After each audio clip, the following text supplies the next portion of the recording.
Olá, tudo bem? Bem-vindos ao Vida e Teologia Podcast.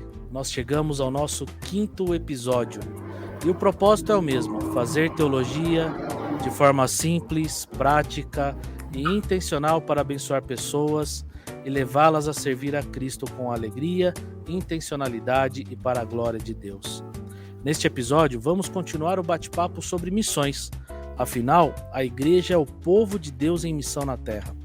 Já falamos sobre os desafios da missão no estrangeiro no último episódio, porém fazer missões é para todos os discípulos de Jesus, seja para os que estão na cidade ou no campo, em sua pátria ou no estrangeiro. Missão é para todos. É o propósito e a razão da nossa existência. É o que define a vocação e a identidade da igreja. Em Atos 1:8, antes de subir aos céus, temos um chamado de Jesus, quando nos ordena dizendo: sereis minhas testemunhas, tanto em Jerusalém, como em toda a Judéia e Samaria e até aos confins da terra. Portanto, onde Deus nos colocar, ali devemos ser a resposta da missão de Deus. A missão de Jesus, ou melhor, a missão que Jesus nos deu, é o norte daquilo que fomos chamados e enviados a fazer como comunidade do reino de Deus. Esta é a razão da igreja. Tim Keller, teólogo e escritor, diz que a igreja que não é missionária não é igreja em nenhum sentido bíblico. Aliás, logo se torna ela mesma um campo missionário. Quando Jesus, na grande comissão, disse: ide, portanto, fazei discípulos de todas as nações, batizando-os em nome do Pai, do Filho e do Espírito, ensinando-os a guardar todas essas coisas que vos tenho ordenado, ele chamou então discípulos e seguidores de todas as nações, povos e épocas para engajarem-se na missão do reino de Deus. Este é um chamado missionário. Muitos são chamados a saírem da sua terra, outros chamados para servirem a Deus na sua cidade. Portanto, no episódio de hoje, recebo um casal muito querido, amigos de longa data, de caminhada, que dedicam suas vidas a serviço da obra missionária dentro do contexto urbano. Estão comigo o Rafael e a Tassiana Sá, candidatos a missionários da APMT, Agência Presbiteriana de Missões Transculturais, que servem no trabalho missionário da Igreja Presbiteriana da Penha, em São Paulo, mais especificamente no PACA, Programa de Assistência da Criança e do Adolescente. O tema é Missão na Cidade, uma conversa para dividir histórias, experiências e desafios da missão dentro do contexto urbano e a importância do suporte da igreja local neste movimento. Rafa e Tassi, sejam bem-vindos a esse podcast. É uma alegria ter vocês aqui comigo e eu creio que é um tempo de falarmos sobre tudo aquilo que Deus tem feito através da vida de vocês. Sejam bem-vindos. Bom demais. Obrigado, Dani, por receber a gente, pelo convite. Me sinto honrado em poder participar desse projeto, né? Acho muito bacana a iniciativa e espero poder ser bênção de Deus aí na vida daqueles que vão ouvir. Amém, amém. E para a gente começar, bom, cada um de vocês possui as suas profissões, né? Engenheiro e fonoaudióloga. Após a conversão de ambos, a gente já se conhece aí há algumas décadas, né? Passou de 20 anos, pode ter que começar a esconder a idade. Mas vocês sempre estiveram envolvidos dentro dos ministérios da igreja, servindo a Deus. Mas especificamente aquilo que vocês se dedicam hoje, como é que vocês se descobriram e se despertaram para a obra missionária? Como vocês entenderam que este era o chamado de Deus para a vida de vocês? Dani, eu vou fazer uma retrospectiva breve aqui, né? A gente se conhece há bastante tempo, essas 2 décadas, aí, os 20 anos que você falou de idade, a gente se conhece há mais tempo que isso, né? Inclusive, quando falam assim, como é que foi a tua conversão? Né? Eu sempre me lembro da gente no acampamento e tal, e do abraço que eu ganhei de você na noite que eu entendi que Jesus me chamava para ele, né? E dentro desse chamado irresistível, me coloquei à disposição dele, né? Para então começar a ser trabalhado. Então, desde que a gente recebeu a Cristo, eu falo a gente porque a nossa história de conversão quase que se mistura, né? A gente começou a namorar e entrou, né, no King's Kids e conheceu a Cristo e começou a se envolver ali, né, nos ministérios, no comecinho da Shalom também, meio junto, né? Então, a partir daí, nossa história tem muita coisa em comum. E desde lá, a gente teve o privilégio de servir a Deus, né? De ser ensinado a servir, né? Então, desde o começo, a gente já estava ali em Ministério de Teatro, de Música, e a partir das situações, Deus, na sua soberania, foi conduzindo as coisas de forma que, quando eu me percebi no reino, assim, a gente já estava trabalhando, né, para o reino de alguma forma.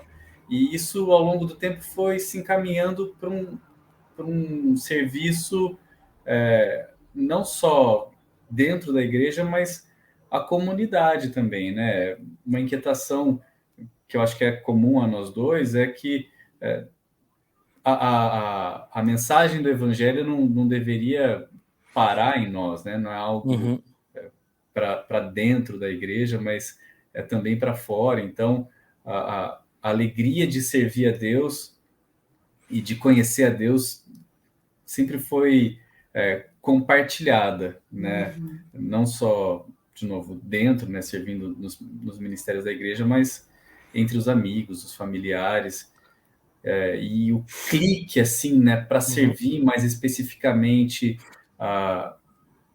não só de forma geral, né, na missão de Deus, mas mais especificamente no ministério de missões, acho que aconteceu numa viagem. Quer contar, Tassi?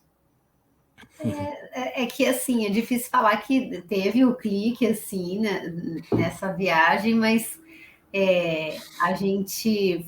Foi a questão da soberania que o Rafa fala, né? O Senhor nos colocou em muitas situações que nos foi trazendo para mais perto dele, e ele foi realmente falando aos nossos corações. E nessa viagem, a gente tinha ido levar uma amiga para um velório no Rio de Janeiro, e aí na volta o Rafa me pergunta assim: Tassi, qual que é o seu maior sonho? E olha, a gente se conhece há muitos anos, e ele nunca tinha me perguntado isso. Na minha cabeça, meu maior sonho já tinha sido realizado, que era o casamento, os filhos, né? Tá tudo bem, a família, né? A família Doriana, o meu emprego, tava indo tudo lindamente bem. E aí, quando tava tudo lindo, né? Maravilhoso, o final da história feliz, assim, parecia, né? O Rafa me faz essa pergunta e eu queria ser rica. Ele olhou assim com um olhar de condenação, sabe? Como assim? Aí eu falei, não, amor, eu queria ser rica para ter um espaço para fazer o meu trabalho, só que poder ser livre para falar de Jesus, poder ser livre para fazer um trabalho mais específico do Senhor, para o Senhor, para a igreja, para a missão do Senhor. E aí, porque eu estava no meu trabalho já, trabalhando bastante, assim, no auge, assim, eu estava muito bem, graças ao Senhor, não às minhas habilidades, mas eu não estava contente, assim, né? Eu falava pro Rafa, amor, não é isso. E eu tentava falar de Jesus e falava, e dava, mas assim, muito restrito, né? E aí, aí eu falei isso pro Rafa de queria ser rica para ter um espaço assim, assim, assim. Aí ele falou, Tassi, você não precisa ser rica para a gente fazer isso. Eu falei, não? Aí ele falou, não. Basta você conversar com as pessoas certas e tomar as atitudes certas, orar, falar para o Senhor direcionar, porque não precisa ser rica. E daí a gente foi construindo, a gente escreveu juntos, fomos orando, entendendo do Senhor. Eu até... hoje eu fico de tempo integral para a missão, lógico, a minha família, né? é a primeira coisa. Mas eu não trabalho mais remuneradamente, mas eu até tentei, nós tentamos, né, que eu trabalhasse atendendo mesmo, recebendo por um tempo, mas não deu certo. E eu entendia que não era isso, né? E gente, é tentador, porque até hoje toda semana aparece paciente, faz 2 anos, né? E aparece paciente para mim toda semana, querendo que eu atenda, porque, sabe, assim, e eu, não, se eu for pegar, eu não vou conseguir fazer mais nada, né? Mas eu acho que esse foi o clique, mas o como que chegou nisso, né, foi somente a soberania de Deus trabalhando nas nossas vidas, dando, ensinando, né, disciplinando muita gente. É verdade. E a gente sempre, assim, quando vinha, né, missionários falando na igreja, na Shalom mesmo, né? Ah, Deus está te chamando, não sei o que. E eu ficava emocionada, o Senhor me quer para isso. Não, é emoção, então deixa quieto. E eu trazia para o Rafa, não, isso daí é emoção, se isso perseverar é porque é um chamado, senão... Isso a gente sempre abafou na gente, assim, sabe?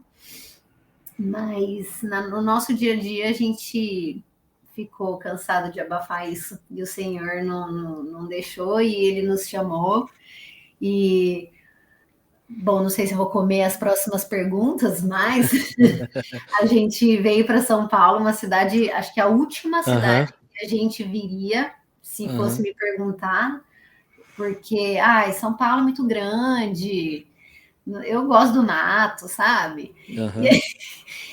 Mas se a gente não tivesse vindo, o Senhor teria catado um peixe, igual o Jonas, né? Cuspido a gente aqui, para a gente fazer as coisas que ele queria que nós fizéssemos. Então, tem gente que pergunta, você gosta de São Paulo?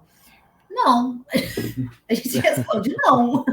Mas como vocês estão tão bem, né? Vocês estão tão felizes? Porque é o lugar onde o Senhor deseja que a gente esteja. Então, não importa se São Paulo é fedido, é trânsito, é barulhento. Mas a gente está feliz porque é onde o Senhor nos colocou para fazer essa missão aí de trabalho de tempo, né? Integral, no meu caso, e do Rafa, coitado. Não é integral, mas ele o tempo inteiro tá lá o WhatsApp, o tempo inteiro ele tá participando muito do trabalho no PACA, né? Que você... É gostoso ouvir essas histórias, porque a gente começa a ver como a soberania de Deus funciona, porque o chamado é um processo que Deus vai confirmando ao longo do tempo, né? E quando a gente realmente se descobre no chamado, parece que é uma chama que pega fogo no coração e não dá mais para segurar, né? Então é muito gostoso quando a gente ouve essas histórias e vê como Deus trabalha na vida das pessoas até elas estarem aonde Deus as chamou. Aí vocês se mudaram para São Paulo e passaram a desenvolver esse trabalho aí no PACA, que é um trabalho com crianças e adolescentes. Como é que vocês conheceram esse projeto? Foi quando vocês chegaram na Penha, vocês já começaram a se envolver, ou foi depois de algum tempo? Esse processo foi gerado, né, Dani? O projeto, perdão. O PACA não existia, né, até a gente chegar aqui.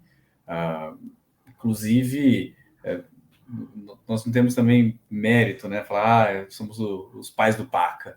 Né? Na realidade, a gente conversando com as pessoas aqui, inicialmente a ideia era se dedicar à fonoaudiologia, né, ao desenvolvimento de linguagem que ela sempre trabalhou, só que para um público mais amplo, né, trabalhando na igreja e usando isso, esse talento que ela já tinha para anunciar o reino, né? E aí, conversando com outros irmãos, a gente viu que havia um desejo semelhante, né, de ter um trabalho com crianças, com adolescentes, de que isso fosse um tipo de contraturno escolar. E quando a gente apresentou isso para o pastor Amauri, que é o pastor da Penha, né, da IP Penha, ele falou, olha, tem um lugar especial para vocês desenvolverem esse projeto, né, que é o Jardim Piratininga. O Jardim Piratininga é uma comunidade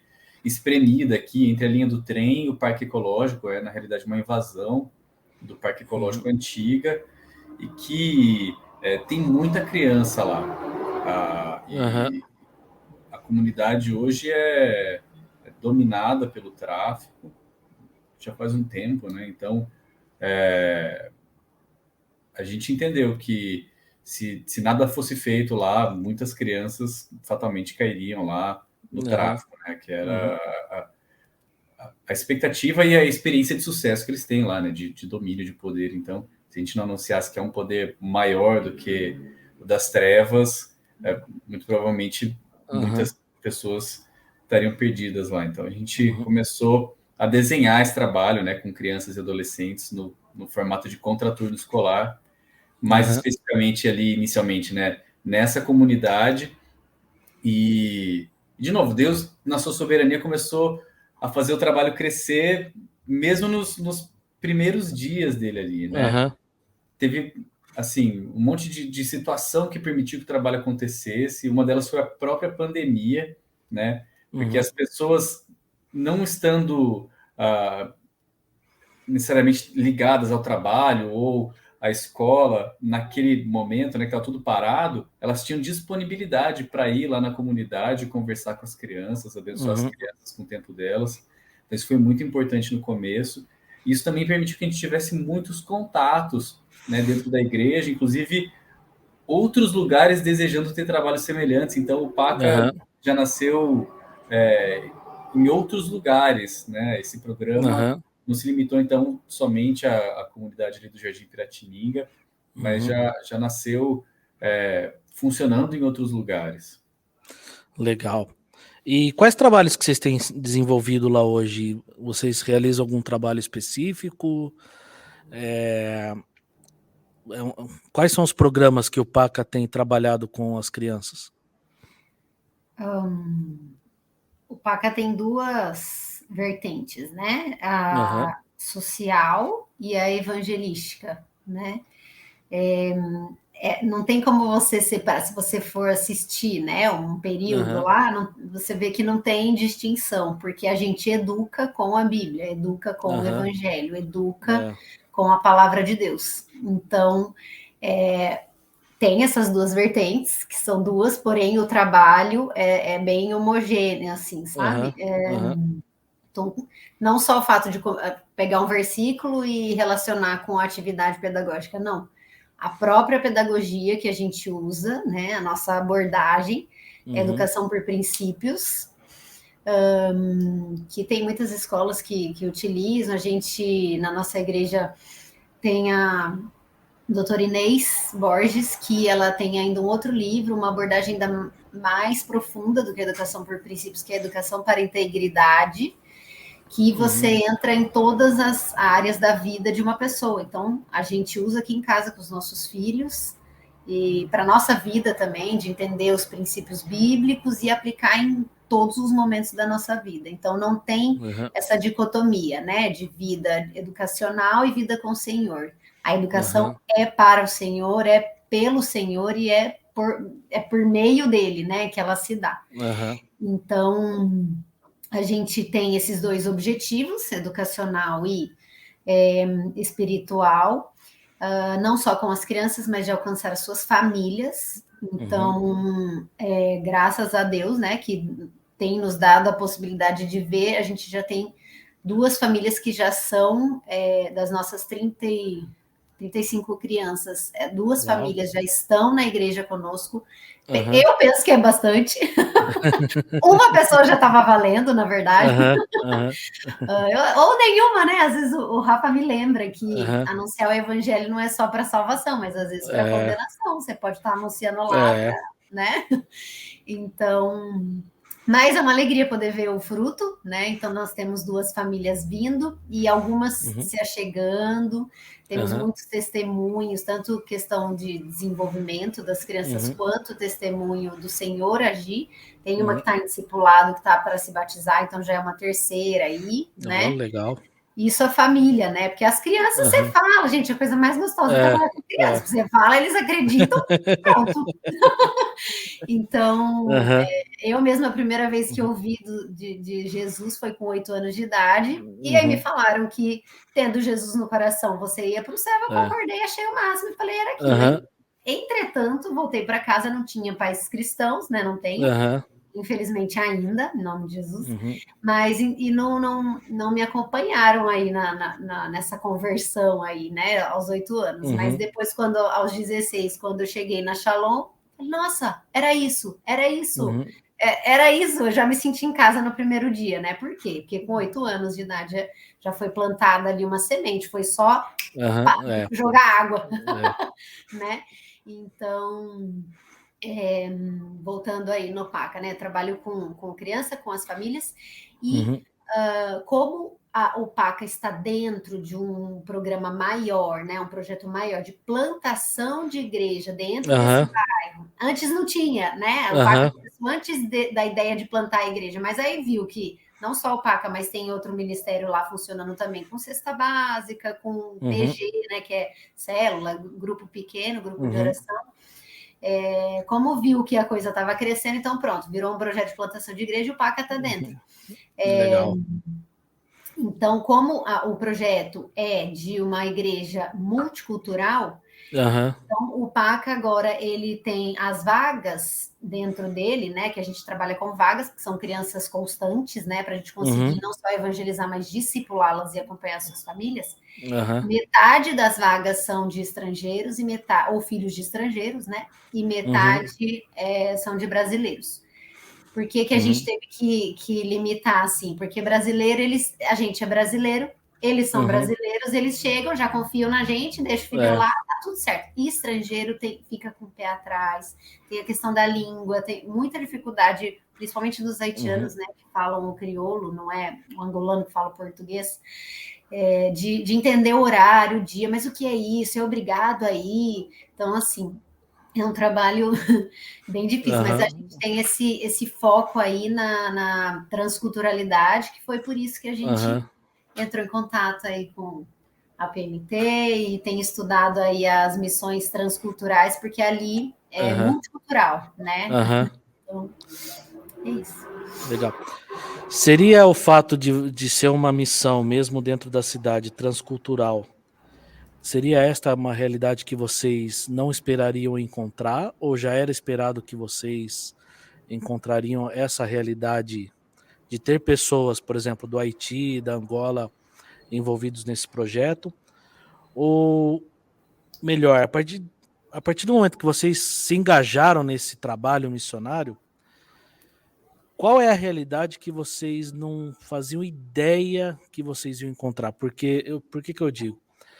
A gente está, às vezes, no conforto do nosso lar, vai na igreja todo domingo, serve no ministério da igreja, mas a cidade tem uma realidade que muitas vezes não faz parte da realidade ou da realidade da maioria das pessoas que estão dentro da igreja. Então, quando você se engaja em algo tão profundo como vocês têm feito, o que vocês encontraram lá que você falava assim, nossa, nunca esperei que eu ia ver uma coisa assim? Tem muito choque, Dani. A gente, quando sai de casa, né, e vai para a rua, vai entender o que é o povo, né? Primeiro que a gente se reconhece, né? Vê o efeito do pecado em todo lugar, né? Então, sei lá, pra você ter uma ideia, a gente conhece lá o pobre e o pobre do pobre, entendeu? Tem quase que essa hierarquia lá dentro da favela. Tem o pobre que é menos pobre e ele se acha rico ali, entendeu? E rola, às vezes, sei lá, um orgulho, coisa que... Discriminação discriminação, coisa que às vezes a gente acha que como é que fala? É uma prática que é só de gente que tem mais posse e tal. Você vê o quanto a maldade permeia, né, em diferentes áreas, em diferentes lugares. A miséria choca também, né? Você vê o quão indigna tantas vezes é a vida de algumas pessoas. É bem triste, é bem chocante. Outra coisa também que é surpreendente, né? agora para o lado positivo, é ver quanto Deus cuida da gente, cara, quando a gente se dispõe a trabalhar para Ele, né? Tá se falando, né, que deixou o trabalho remunerado. E o trabalho dela era importante para o orçamento de casa, só que nunca a gente sentiu falta de nada, assim. Deus não permitiu que a gente tivesse nenhuma provação nesse sentido, pelo menos até agora, né? Ele tem cuidado da gente de forma surpreendente, então isso também era algo assim, sabe, inesperado, novo pra gente e que é positivamente surpreendente. Fizemos ajustes, né, na nossa agenda, nosso orçamento, fizemos muitos ajustes, mas isso não nos deixou menos felizes, não nos deixou incomodados, foram ajustes feitos com alegria, sabe? Então, isso daí também foi surpreendente. Agora você quer saber algumas coisas assim, fatos assim? Conta, ué. Pode contar. É que eu tô mais no dia a dia lá, né? O Rafa, eu chego em casa, as crianças já perguntam, mãe, qual a novela do dia? Porque tem uma novela todo dia. Você vai falar. Eu não pensei que eu fosse ver questões espirituais pesadas tão frequentes, né? Eu sei, né? A gente sabe, antes da gente começar lá, a gente fez uma análise para poder fazer um projeto por escrito, como a gente fez uma análise, a gente já sabia o que a gente ia encontrar. Porém, quando você encontra, o negócio assusta, né? Então, vou contar uma situação que aconteceram várias vezes, a mesma situação da criança relatar que estava vendo o coisa ruim. Então, isso... lá eles não falam de diabo, né? Eles não gostam de falar Satanás, diabo, é o coisa ruim, aquele lá que não gosta de falar o nome, porque eles têm medo disso, né? E aí, nisso, aí vamos levar isso para o nosso líder, né? Vamos conversar com o pastor, o que a gente faz? E esclarecendo coisas que às vezes estavam na nossa cara. É verdade, quem que é dono dali, daquele lugar, de uma forma tão clara? Não que daqui na Penha não seja, mas lá é muito clara, é muito evidente a ligação do pessoal com a macumba, candomblé, sei lá, um monte de umbanda. Então, é muito, muito explícito. E então as crianças têm medo, então a gente tem trabalhado muito essa questão espiritual, coisa que eu não pensei. Teve uma hora que a gente deu uma parada assim de pensar no pedagógico.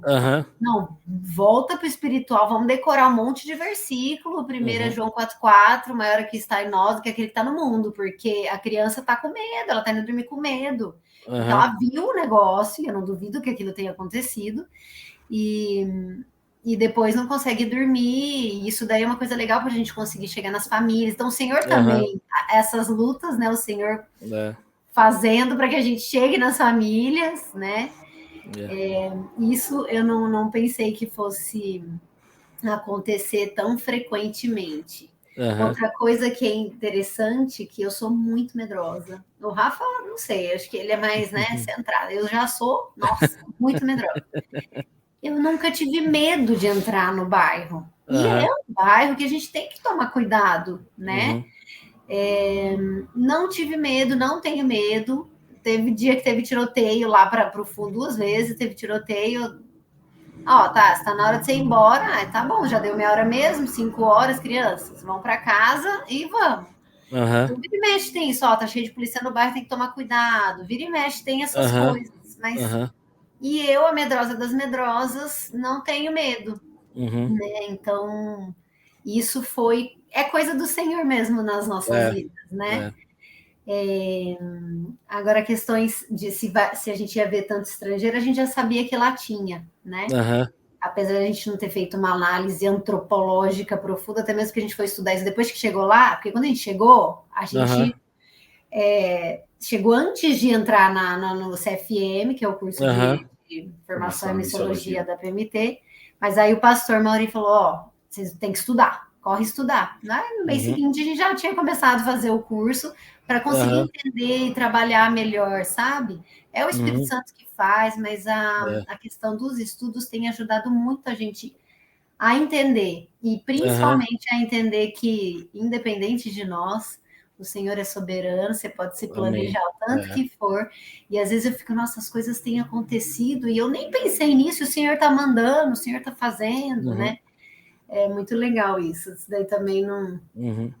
Foi bom ver, tem sido bom ver o Senhor trabalhando independente de nós, porque nós não conseguimos pensar em tudo, nós temos uma equipe, que não é nossa, né? Nós somos parte dessa equipe, que para tempo integral, para o PACA, somos nós que estamos, né? Mas essa equipe tem sido maravilhosa, o Senhor tem trabalhado nas nossas vidas também particulares, né? Com esse trabalho, então... Uma vez o pastor Cássio falou uma coisa que é verdade. Cada missionário tem o campo que merece. Então, se aparece, tem muito pepino, você merece, vai. Então, o Senhor tem trabalhado nas nossas vidas, assim, né? Deus usa o campo, as situações para trabalhar na vida do missionário também, né? As dificuldades, elas te forjam, né? É verdade. E ao mesmo tempo que você encontra tantos obstáculos, eu tenho certeza também que vocês conseguem experimentar da graça do Senhor em cada movimento que vocês têm feito ali, né? É verdade.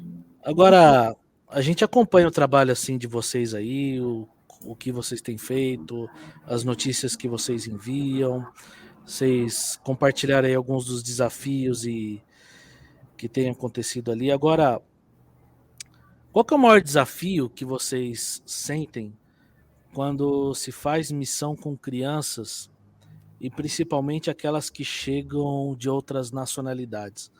Porque uma coisa é a gente sair da nossa terra e ir para o estrangeiro fazer missões dentro de uma outra realidade. Outra coisa é você receber pessoas que saem de uma realidade muitas vezes conturbada e chegam no estrangeiro ou não falam a nossa língua, né? Em quais circunstâncias que elas chegam aqui? Como é que esse ministério que vocês exercem tem ajudado para essas pessoas, tanto no lado espiritual, mas também no lado cultural, né? Para se integrarem aqui em São Paulo, no Brasil? Legal essa pergunta, Dani. A língua é o primeiro desafio, né? Muitas vezes eles não falam em casa o português e muitas crianças têm dificuldade na língua.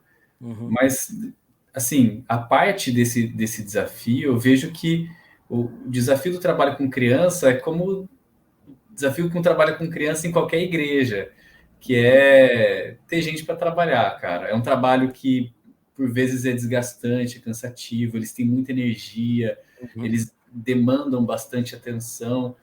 São crianças que têm dificuldades do local. No começo a gente dava aula separado para os estrangeiros, aí angolano, congolês, tudo, haitiano, separado, em horário separado, e brasileiro. Por quê? Existia uma discriminação dentro do bairro, tanto dos adultos quanto de crianças, que não recebiam bens. Eles são fedidos. Aí o lado de lá, eles são muito bagunceiros. Realmente, os dois lados estavam, muitas vezes estavam certos com relação a alguns preconceitos.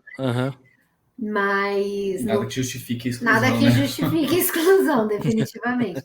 Então, no começo, tivemos que fazer separado e ter muito jogo de cintura, até eles pegarem, ambos, né? Tanto os brasileiros quanto os estrangeiros pegarem confiança na gente. E então falarmos, agora nós vamos misturar. Ai, mas vai ter aula tudo junto?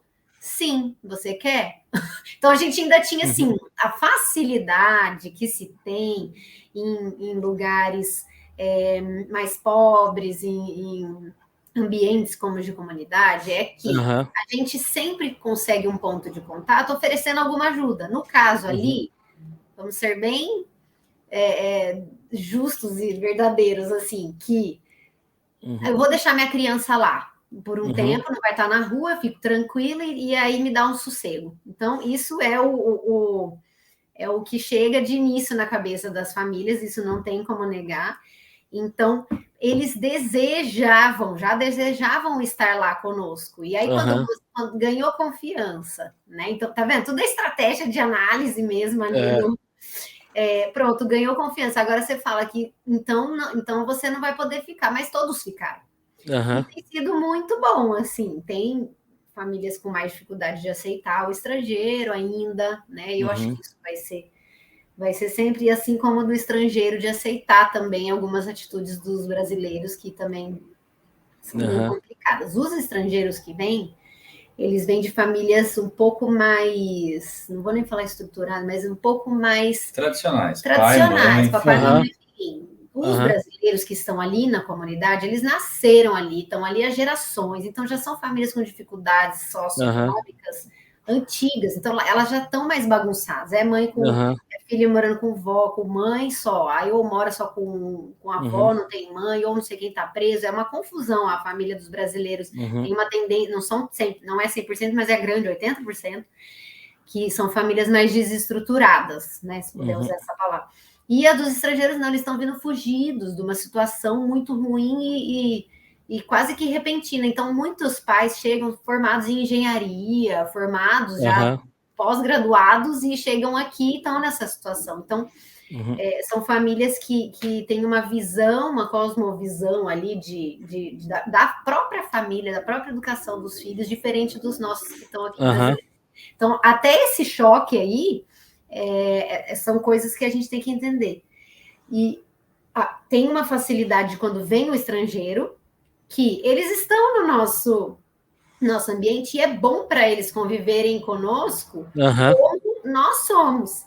Uhum. Entretanto, nós não podemos também, nós, né, como líderes ali, conversando com as famílias, entrando nas casas e tal, a gente também não pode se soltar totalmente e para não escandalizar ninguém lá por conta da cultura e também da gente esquecer que, querendo ou não, eles são de fora, eles têm outra cultura, da gente conseguir interpretar como Uhum. estrangeiro, Uhum. entendeu? Então, ao mesmo tempo que você tem que trazê-los, né, e é bom para eles você trazê-los, tem que tomar cuidado no lidar, porque eles ainda são estrangeiros, então até de compreender o pensamento outro deles, é assim, porque na cultura deles é assim, a gente não pode esquecer e jogar na massa, né? Aham. É intencional.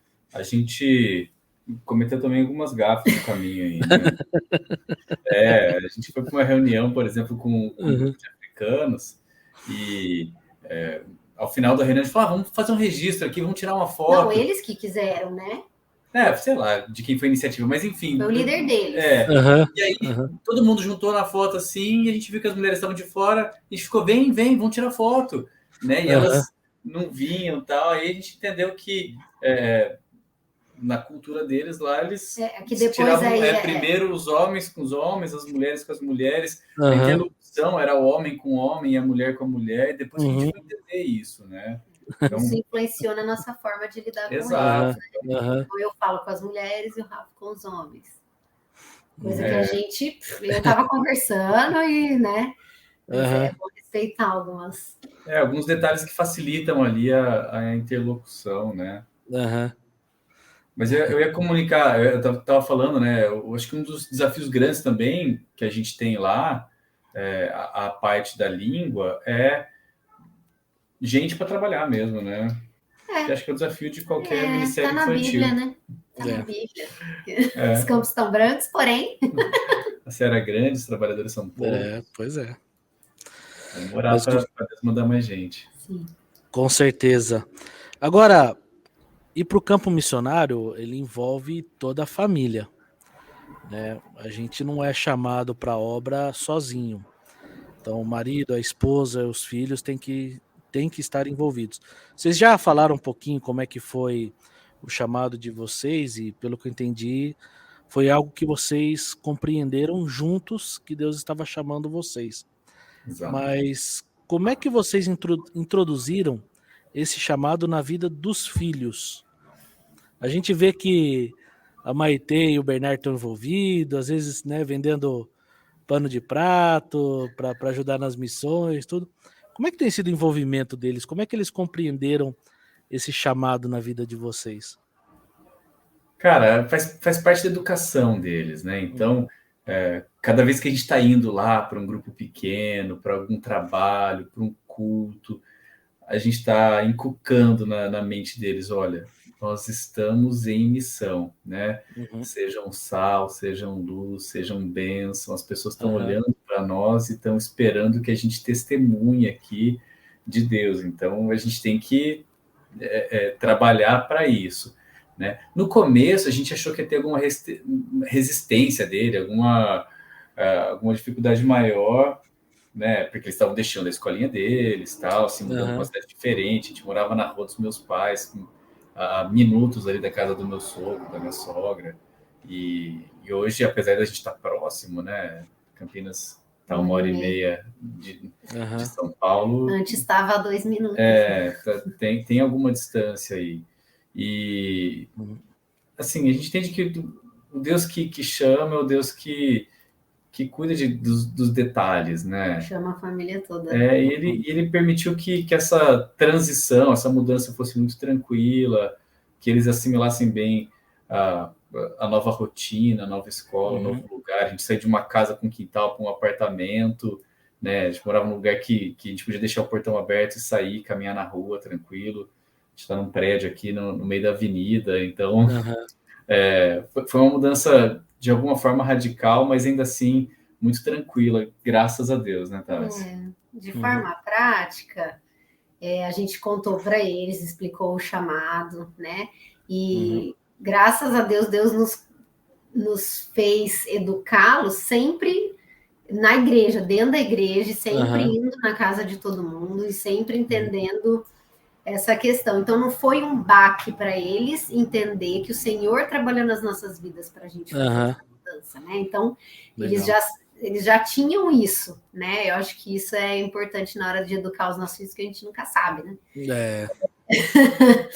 Então, e aí quando foi vir, nós conversamos com eles, mas e a escola? Eles questionavam, e aí a gente mostrava biblicamente, e também mostrava, querendo ou não, o lado positivo, né? Mas São Paulo tem isso, mas São Paulo tem isso, porque para também ajudá-los a não ficar tão tristes na hora mesmo, né? Olha, mas aonde o Senhor nos colocou? Então, essa história do peixe, por exemplo, lá do Jonas, você pergunta para eles por que vocês estão em São Paulo? Se a gente não tivesse, o peixe ia jogar a gente. Então, assim, a gente fez o trabalho. Assim como eu adoro voltar para Campinas. Nossa, nunca percebi que Campinas era tão lindo. Eu adoro voltar para Campinas, a gente adora estar com a nossa família lá. Eles também gostam. E eles falam, mamãe, quando a gente volta? Quando a gente vai? Mas aí nós buscamos mostrar as coisas importantes que tem acontecido. Até de conversões, até de evolução das crianças dentro do PACA, até de coisas assustadoras que às vezes acontecem. A gente coloca eles dentro, vai inserindo sempre eles nisso. Então, o Senhor, gente, não tem o que falar. O Senhor tem dado sabedoria, preparado o coração deles, e é o que o Rafa falou: o Senhor chama chama a família toda. Senão não era chamado. É legal que você fala inculcar, porque na Bíblia o inculcar é treinamento e é você ser repetitivo com seus filhos naquilo que você está fazendo, né? Muitas vezes eu preciso ir na igreja fazer alguma coisa, ou tem ensaio, tem alguma reunião, eu faço questão de trazer os filhos juntos. Para quê? Para que eles vejam o que a gente está fazendo, vejam que nós estamos envolvidos. Às vezes numa visita a gente leva eles para acompanhar a gente dentro da possibilidade, para que eles vejam o propósito pelo qual nós estamos fazendo certas visitas. Muitas vezes quando eu estou estudando, eu trago a Rebeca para perto e falo assim, olha aqui que o papai está estudando, para que eles possam entender e compreender o chamado, tal. E é gostoso porque no fim ela fica perguntando várias vezes, papai, hoje nós vamos na igreja? Então é interessante a gente sempre reforçar os papais que envolver os filhos nunca é em vão, né? E eles vão crescer no caminho, né, de Provérbios. A gente tem que fazer eles caminharem junto aqui com a gente, né? A caminhada cristã. Então, pois é. Agora, quem está envolvido apenas no contexto da igreja local, mas não está envolvido diretamente com a obra missionária, talvez não tenha ideia das implicações que é se envolver diretamente com o campo missionário, né? No caso, quando a pessoa vai para um outro país, você tem que levar uma família inteira daqui para um lugar no estrangeiro totalmente diferente. E tem implicações, tem desafios, tem obstáculos. Uhum. E quando a gente fala com alguém que chega para nós e fala, olha, eu tenho chamado para essa área missionária, eu quero servir como missionário no campo. Na experiência de vocês, o que essa pessoa tem que considerar antes de ir para o campo missionário? Convicção. A gente brinca que a agência, ela testa a nossa convicção. Então, a formação nem é rápida, né? E eu acredito que não deva ser mesmo, porque a gente é constantemente provado, né? Tem uma coisa que a gente ouve bastante em igreja e tal, e que é muito verdade, por isso que é tão dita, é que uma vez que você se dispõe a trabalhar para Deus, uma vez que você se coloca à disposição, a serviço do reino, né? Isso incomoda as trevas, incomoda o inimigo, e então tem muitas lutas. O nosso conforto e a nossa segurança é que Deus é maior, é que Ele nos guarda, Ele nos protege, Ele que nos chamou e provê os meios para que a missão aconteça, né? A gente é ferramenta, é instrumento, é vaso. A missão é dele, é Ele que faz, é Ele que providencia tudo, né? E é uma bênção ser instrumento nessa missão, né? A gente é profundamente grato a Deus por isso, né? Por poder trabalhar para Ele. E então o recado que eu dou busca Deus em oração, tenha segurança do teu chamado, convicção de que o que Deus quer de você é uma missão específica, né? A missão é para todos, né? De anunciar, de testemunhar, de fazer discípulo. Mas se Ele te chamou para um contexto específico, para um povo específico, para um lugar específico, ore, se derrame diante de Deus e tenha essa convicção. Para quando as lutas vierem, para quando os desafios, as barreiras se levantarem, você se recordar, né? De que foi o Senhor mesmo quem comissionou ali, colocou... te colocou ali naquele lugar, porque é fato, as lutas acontecem. Agora, a gente percebe, quando a gente começa a buscar informações sobre missões, que a maioria das igrejas não se envolvem com missões. Ela tem as suas atividades, é lógico. Muitas delas crescem, são saudáveis, têm uma liderança saudável, mas elas não se envolvem muito com missionários, com trabalhos missionários. Como você acredita que a igreja local pode se envolver na obra missionária dentro do contexto urbano? Como é que ela pode, na visão de vocês, como é que ela pode se preparar para ter recursos a fim de enviar, sustentar missionários, obras missionárias, mesmo que seja dentro do contexto urbano? Vocês têm essa experiência aí com a Penha, mas muitas igrejas não possuem nenhum trabalho. E como vocês acompanharam, talvez, aí o PACA desde o início, como é que você acredita que a igreja local pode ser um instrumento para desenvolver trabalhos semelhantes ou até outros tipos de trabalho, mas também que possam se envolver com as demandas da cidade? Cara, eu entendo que o crente tem que ser alguém que tem desejo de testemunhar a respeito de Deus, do que Deus faz na vida dele, né? Fez e faz na vida dele, e isso acaba nos levando a olhar para a miséria à nossa volta. Pode ser alguma questão social, pode não ser. A miséria pode estar na vida do rico lá, que acha que tem tudo, mas que não tem nada. Não tem nada. Acha que a segurança está no poder, no dinheiro, na influência, no que quer que seja, né? E essa é a miséria não só de quem tem muito dinheiro, de quem tem algum, de quem tem pouco, de quem está no vermelho no banco, né? Eu vejo que hoje existe uma confiança muito grande no dinheiro, no poder, como uma estabilidade de vida, né? Mas quando a pessoa é confrontada com a morte, ela sempre acaba caindo em si, né? De que não importa o quanto você tenha ou o quanto você faça, a gente tem muito pouco controle sobre a nossa própria vida, né?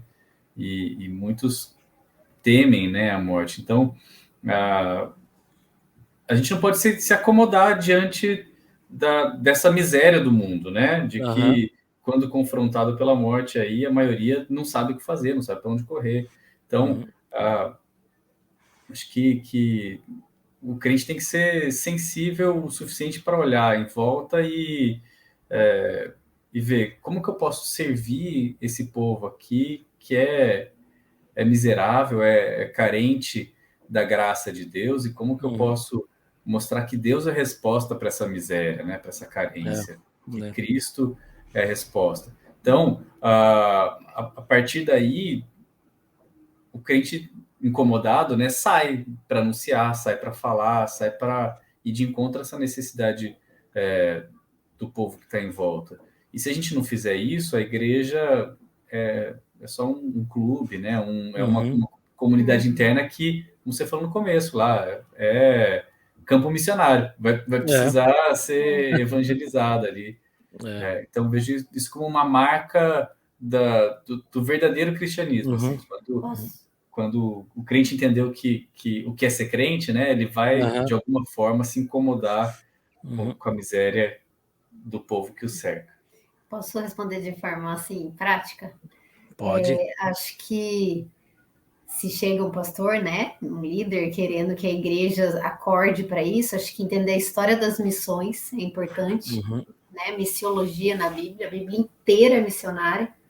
E aí para o crente entender a função dele, o papel dele, seja ali no bairro dele ou, né, para tirar essa dicotomia de vida cristã e vida secular, né, que não existe, né?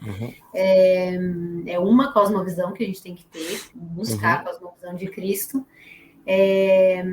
Mas também existem dados aí estatísticos comprovados aí que a gente tem aprendido um pouco, que as igrejas que mais cooperam, não ajudam, né, nas missões, cooperam financeiramente com as missões, são as igrejas menores, são as igrejas de lugares mais simples, de lugares com menos poder aquisitivo. Não é a quantidade também, né, que se participa com missões, mas sim o que é a mesma coisa, né? A igreja está dizimando para missões, especificamente para missões. O Senhor sabe no coração se poderia ser mais ou poderia ser menos, se ela está trabalhando muito só para ela ou se ela está trabalhando realmente para o reino, né? Eu acho que essa questão também de quantidade de que está participando financeiramente não é um termômetro se a igreja é missionária ou não, mas se é uma igreja que não consegue cooperar financeiramente, você pode ser mobilizador para missões, você pode orar por missões. Nossa, fundamental. Orar, a gente falava, né? Agora a gente levantando recursos para conseguir ir para o Peru, a gente consegue ir sem dinheiro, a gente dá um jeito, mas sem oração a gente não vai. Então, mesma coisa isso para missões, né? Então, se não tem o dinheiro, dificilmente não vai ter nenhum nada, né? Mas pode fazer o trabalho ali no bairro, pode cooperar com oração, acompanhar missionários. Às vezes tem um novo não, né? Mas está se desenvolvendo essa questão do cuidado missionário. Às vezes você não consegue pagar um psicólogo, mas na igreja você consegue arrumar, ou você pastorear o seu próprio missionário, né? E muitos missionários são, entre aspas, abandonados pelas suas igrejas. Quando está no campo, larga para a agência, né? Não é bem assim, né? A igreja continua sendo a igreja daquele missionário, né? Então tem a questão do cuidado missionário, tem muitas outras coisas para fazer. Então ninguém tem desculpa, é uma questão de compreensão bíblica do que é missão mesmo e o que é ser crente. É ligação direta. Poucas palavras. Orar, participar financeiramente, né? Abençoa missionário e ir. E eu colocaria só um ponto a mais aí, ensinar, né? Porque a gente também não ensina. E uma das coisas que o período que nós vivemos de pandemia ensinou pra gente é que a igreja não se resume a 4 paredes numa reunião de domingo a domingo. E a gente teve que aprender a viver a nossa fé longe das reuniões dominicais, né? Então, quando a gente parou de se reunir, ficou um certo vazio. Eu falei, e agora? Né, o que nós vamos fazer? E, de repente, eu parei, pensei e falei, peraí, minha fé continua firme, não depende de estrutura de concreto, de equipamento, né? Depende daquilo que está no meu coração e de quem eu sou em Cristo, né? E dentro dessa identificação de quem eu sou em Cristo, a gente viu muitas igrejas também se envolvendo mais com as demandas da cidade, né? Por exemplo, a nossa igreja aqui ajudou quase 100 famílias. O presbitério como um todo doou 2 toneladas de alimentos, assim, num certo período de arrecadação, para milhares de famílias que estavam precisando ser atendidas e socorridas, e elas não foram só com alimentos, mas receberam da palavra, da oração. Né? Então, eu acho que uma das coisas que a gente precisa aprender de legado desse período que nós vivemos precisamos ensinar de fato quem nós somos em Cristo, daquilo que Ele nos chamou para fazer, porque na verdade Deus não chamou a gente para ser um grupo muito feliz que se reúne de domingo. Não, Ele falou assim, ó, vão, ó, vai onde você estiver, fale, anuncie, ensine, batize. Isso é para todos nós, não é só para ficarmos trancados, né? As 2 horas do domingo são muito pouco, né? Diante do que a gente vive ao longo da semana toda. Então, Deus tem um propósito tem que ser mais que isso, né? Deus tem um propósito para as nossas vidas. Senão a gente é uma tesoura que não corta, a gente só é uma tesoura linda e bem afiada. Para quê? Né? Para que fomos chamados? Pois é. Agora, dentro desse processo, é lógico que cada igreja, denominação, ela tem os seus processos e meios de enviar missionários, iniciar seus trabalhos, dependendo do contexto que a igreja está inserida. Mas eu acho que um grande desafio aí, como é que a gente pode identificar pessoas que tenham chamado para missões? Algumas pessoas, eu acho que elas são assim, você chega nela e fala assim, cara, você tem um chamado missionário. Então você mexe na pessoa até que ela realmente desperte, e é isso, me encontrei. Tem pessoas que vão se descobrindo ao longo do processo e vão se engajando, mas como é que a gente pode ter, assim, como liderança, estar atento em irmãos que possam ser identificados, treinados, discipulados para descobrir esse chamado para ir para o campo missionário? Posso falar uma frase? Fala só uma frase. A gente ouve bastante, né, estudando sobre missões, que antes aquele crente meia boca, assim, aquele crente ruim, o fraco, joga ele para a missão, tira ele daqui para parar de atrapalhar. E na verdade não, tem que ser o melhor crente da sua igreja, porque mas eu vou julgar quem é crente. Não, você vê o crente pelos frutos, não tem o que falar. Você vê, você não sabe quem é convertido realmente ou não, mas aquele que tem fruto é o melhor crente, e é o melhor crente que você tem que mandar. Não estou falando isso porque a gente é o melhor crente, não, porque a gente enrolou a vida toda, 20 anos enrolando, mas tem que ser, o líder tem que pegar o melhor crente, porque o campo não é fácil, mas é bom. Você falou algo interessante. Eu li um livro uma vez que chama A Treliça e a Videira. Não sei se você teve a oportunidade de ler. E lá fala muito do fato da gente ter medo de perder os nossos melhores cristãos dentro da igreja, enquanto a gente deveria enviá-los para a obra, né? Mas a gente quer segurar, não, ele prega muito bem, ele ensina muito bem, canta muito bem, mas na verdade a gente tenta segurar em vez de enviar, achando que vai abrir um buraco na igreja, mas na verdade a graça de Deus, a sua multiforme graça, vai tampando esses buracos criados. A igreja é de Deus, né? E ela vai se reinventando, né? O senhor da Seara manda Pois mais é. trabalhadores. Pois é. E deixa eu pular aqui, acho que 2 perguntas aqui, a gente meio que acabou respondendo dentro desse bate-papo, mas agora, como é que a gente sai do comodismo do banco das igrejas e da omissão para a prática? É surra de Bíblia, né? Surra de Bíblia, não tem o que falar. É simples assim. De Gênesis a Apocalipse, né? A gente vê Deus deixando claro ali que a glória dele precisa ser levada para todos os lugares, né? Precisa ser expandida. O reino não é algo contido num lugar específico, né? A glória dele é para alcançar todos os povos, todas as nações. Então, o nosso papel é trabalhar para isso.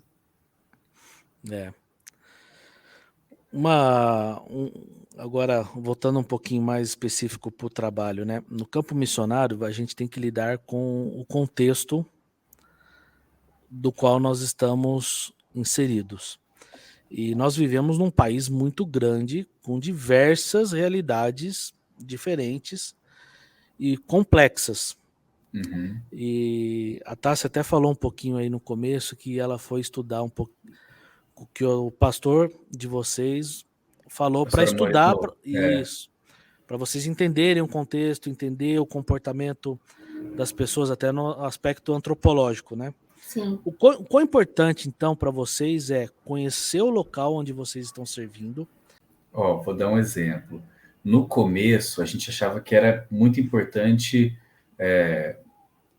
anunciar de alguma forma, né? Então, a gente saía pela rua e falava assim, não, a gente tem que evangelizar esse povo, tem que falar de leis espirituais, a gente tem que falar de algumas coisas. E saindo para conversar com as pessoas, a gente notava que, por vezes, a gente era quase que evangelizado, assim, sabe? O povo conhecia o básico para a salvação, né? Que é a salvação em Cristo Jesus. E eles... Que o pecado nos afasta de Deus. Às vezes recitavam o versículo. Eles faziam isso muitas vezes, sei lá, com cigarro na mão, com a latinha de cerveja na mão. Estou dizendo, sei lá, querendo condenar quem fuma ou bebe, mas mostrando que isso não gerava nenhum fruto ali. Então a gente começou a entender que o trabalho deveria ser mais no sentido de discipular as pessoas do que necessariamente ir no raso, assim, sabe? Evangelizar, juntar tardes de evangelismo, não ia fazer muita diferença ali, porque todos já tinham ouvido o básico, né? Mas criar vínculo com as pessoas, tá na casa deles, trazer eles para nossa casa. E para muitos trazer uma teologia saudável, né? Porque lá, nesse lugar que a gente está, tem 40 mil? Não chega a 40. 20 mil. A estatística é bagunçada lá, mas a gente estima que tenha entre 20 e 40. Entre 20 e 40 mil pessoas na área onde a gente trabalha ali. E com 27 igrejas evangélicas neopentecostais. Tem até uma mesquita escondida que a gente ainda não sabe onde está. Mas, então, assim, fala, pô, tem igreja lá. Só que com uma teologia bem difícil, que eles vão lá querendo ganhar alguma coisa, e depois que não sai da pobreza, fala, pronto, então não é isso aí. Então, levar uma teologia saudável para aquele povo, no sentido de entender o propósito da existência dele. Eles nem sabem o propósito da existência, que é primeiro adorar o Senhor, né? Porque a partir do momento que eles começam a compreender isso, eles já se tiram do centro e começam a entender. Então, é muito legal ver a conversão desse povo, né? De olhar até a própria pobreza de uma forma muito diferente. Então, é muito legal. Muito legal. Isso é fruto de caminhar com eles, né? De ir lendo essas necessidades ali. É só estando lá para ver, porque não...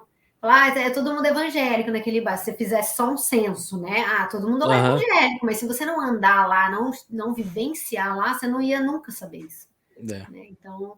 A análise do lugar e não só a análise, né, de passar uma semana, um mês estudando, não, de viver, de estar lá, de conviver, conversar dia a dia, é essencial para você conseguir comunicar e saber qual que é o seu próximo plano, próximo passo. Dá um exemplo do Peru, que deu para fazer rapidinho. A gente teve a experiência de uma missão completamente transcultural, né? A gente estava num outro lugar, com uma outra língua, com uma outra cultura, que foi ali no coração dos Andes, em Huancayo, no Peru, né? E acho que a experiência de alguma forma semelhante. A gente saía nas ruas para evangelizar e as pessoas já conheciam a Jesus, mas quando a gente falava de salvação com elas, o que precisa fazer para ser salvo? As pessoas diziam, eu tenho que ser uma boa pessoa, eu tenho que...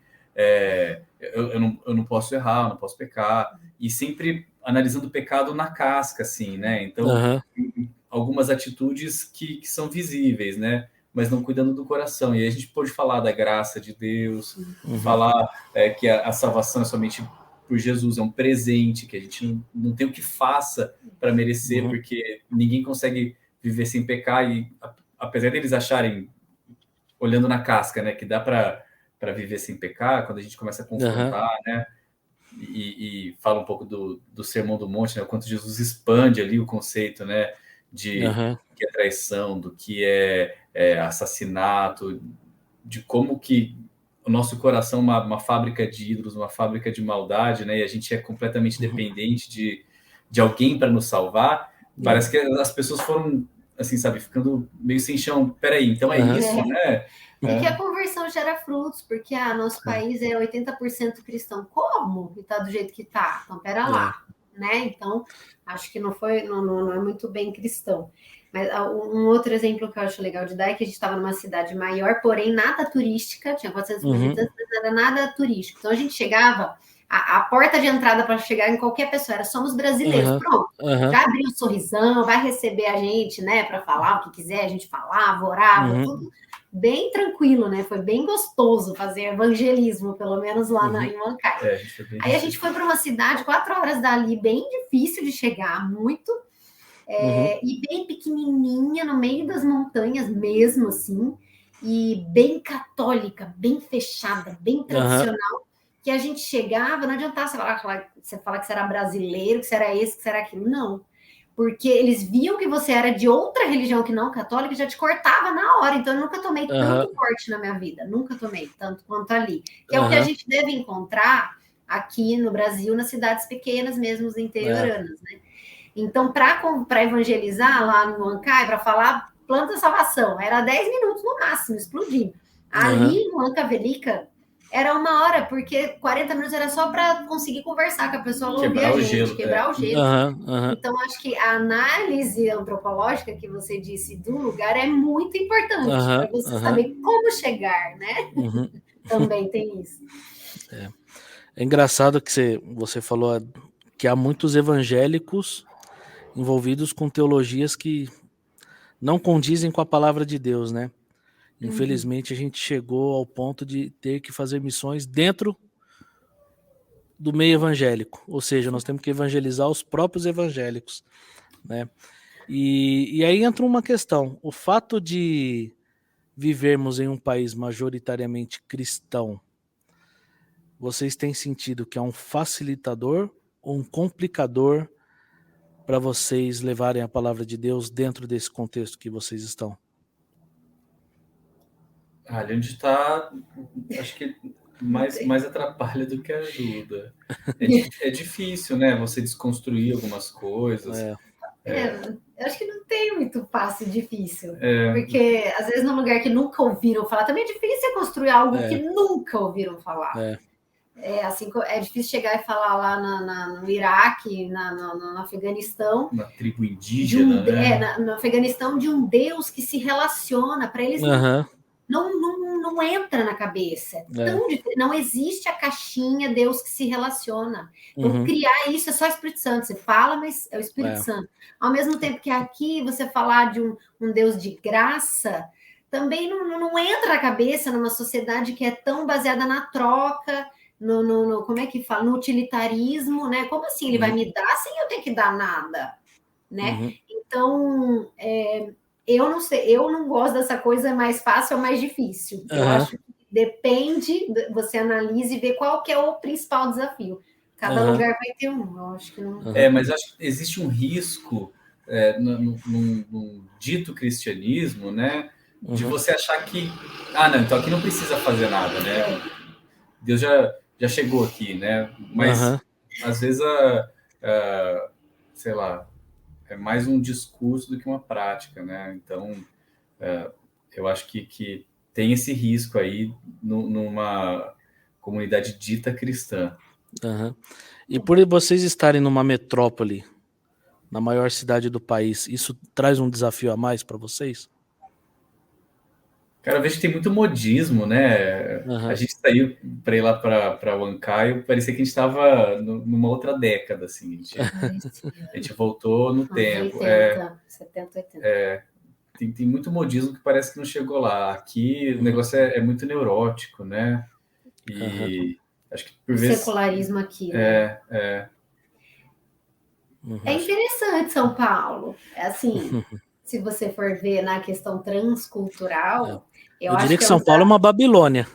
Sim, um dos desafios de São Paulo é essa questão da Babilônia, é uma mistureba, quando você acha que você está com um, aí chega o outro, de outro jeito você fala, e você tem num público, nós ali com as nossas crianças, nós temos um público bem heterogêneo, e São Paulo é desse jeito, então, e é uma caixinha de surpresa, você pode encontrar, sabe aquela gaveta bagunçada? Você abre, tem tudo, tem fio de telefone dos anos não sei das quantas, e também tem um celular, resto de comida, um chocolate. É isso, São Paulo é muito assim. É mais tranquilo analisar e fazer um trabalho de um povo mais homogêneo, pensando nisso, tá? Do que de um povo tão heterogêneo. Você tem que ter muito mais jogo de cintura no heterogêneo, você tem que ser tipo aquele médico generalista, né? Do que você se especializar numa tribo indígena. Eu fiz essa pergunta porque São Paulo tem gente de tudo que é canto do país e do mundo. Eu lembro quando eu fui para a China, a gente fez dentro da empresa lá um trabalho para entender a cultura do chinês, para a gente aprender a se relacionar com o chinês. Lógico, ali não era um trabalho missionário, era um trabalho profissional, secular, mas aquilo me marcou muito, porque falei, cara, quando eu cheguei lá, é um choque cultural tão grande, que aí você começa a lembrar como as aulas que a gente fez antes de viajar foi importante. E São Paulo é totalmente diferente. A gente vai para a China, mas a China é um povo específico, uma cidade específica, dificilmente tem estrangeiro, né? E quando você chega em uma cidade como São Paulo, que tem gente tudo que é canto do mundo e do país, porque todo mundo para em São Paulo, né? É um desafio diferente. Agora, vocês lidam aí com dois aspectos: o social, que vocês têm o apoio social que vocês dão a essas pessoas, essas crianças e famílias, e a pregação da palavra de Deus. Então, eu diria que é uma linha muito tênue que a gente caminha sempre quando a gente lidar com o aspecto social, suprir as necessidades físicas, sem esquecer que nós somos chamados para falar e anunciar a palavra de Deus. Ao mesmo tempo, a gente não pode esquecer que só anunciar a palavra de Deus sem atender às necessidades físicas e sociais dessas pessoas também se torna um problema. Então a gente precisa andar num equilíbrio, né? Tanto o trabalho social como o anúncio da palavra de Deus. Como é que vocês trabalham para unir os dois aspectos, tanto do atendimento, do acolhimento, sem se esquecer da importância de anunciar a palavra de Deus? Eu gosto de pensar assim, Dani, se o cara tivesse com fome e morresse, ele ia para onde? Se o cara tivesse um problema de drogas e morresse, ele ia para onde? Se o cara tiver com um problema familiar e morresse, vai para onde? Entendeu?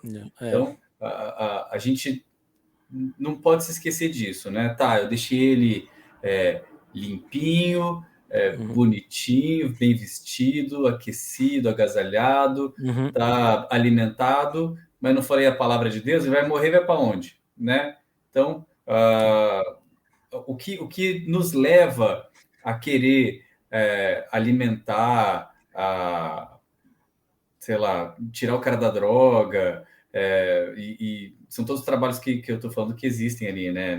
Nesse trabalho de plantação de igreja de Piratininga. são por causa do amor de Deus que nos alcançou, né? E que transborda em nós. Mas nada disso faz sentido se a gente não falar quem é a salvação, quem é a esperança, né, da nossa vida. Então, a pergunta que a gente tem que fazer é, tá, estou fazendo isso tudo, mas se ele morrer e eu não anunciei que Cristo é a salvação, para onde esse cara vai, né? Você não fez missão, na verdade. Exato. Então, fazer a missão, anunciar o evangelho mesmo, né? A parte material é uma pedição, né? O povo vem pedir, você não dá conta de dar tudo. Mas a parte espiritual, Deus tem como dar tudo, né? Então, o que a gente tem notado também, que enquanto não, né? Se a parte espiritual, a cosmovisão não muda, o resto não vai mudar mesmo. Você pode até dar o pão, mas a mãe está lá pedindo de novo.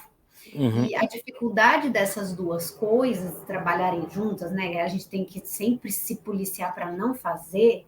Que é muito mais fácil você dar um pão do que você é muito mais fácil. Aí você joga aqui, pronto, já dei o pão. E também é mais fácil reportar também, né? Você tira uma foto lá, fala assim, distribuímos roupa para os caras que estavam sem roupa. Sim. Fiz o bazar, né? Você tira uma foto lá, é fácil de mostrar, né? Agora você falar, eu gastei X horas lá conversando com o cara para entender onde ele estava, onde está ardendo nele ali. Dá muito mais trabalho. Tanto espiritual, né? Porque daí o inimigo sabe, né? E outra coisa, o Centro Espírita também dá cesta. Né? Quem que leva a salvação, a notícia, né? A boa notícia da salvação? Somos nós. Então, e você leva o pão porque você olha com o amor de Cristo por essas pessoas. Então, são duas coisas distintas que vão andar juntas, sim, mas a parte do evangelho prevalece. A gente precisa tomar cuidado para não mandar as pessoas de barriga cheia pro inferno, né? É isso aí. Pois é. E você vai dar comida para a pessoa, você encheu a barriga dela.